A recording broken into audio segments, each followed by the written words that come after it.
కాస్టింగ్లు ఈ జిలటిన్లు చూస్తా ఉంటే ఆనాడు కాంగ్రెసే కుట్ర చేసిందేమో, మేడిగడ్డ దగ్గర కూడా గిలటిన్లు పెట్టినరేమో, బ్లాస్ట్ చేసిండ్రేమో అనే అనుమానాలు కూడా బలపడతా ఉన్నాయి.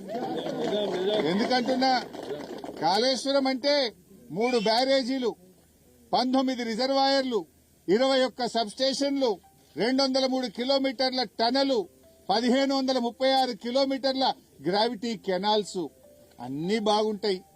గాడ ఒక్క మేడిగడ్డలో ఒక్క 7వ బ్లాక్ లో గా 2 పిల్లర్లు మాత్రమే ఎందుకు కుంగాయి అని ఇలా అనుమానం వ్యక్తపరుస్తా ఉన్నారు.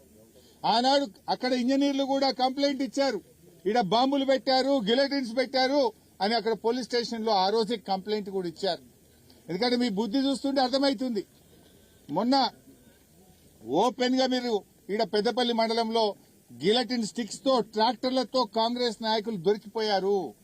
ఇవాళ జమ్మికుంట రూరల్ మండలంలో చెక్ డ్యామ్ ను పేల్చారంటేనే మీ నీతి ఏందో, మీ ఆలోచన ఏందో అర్థమవుతుంది.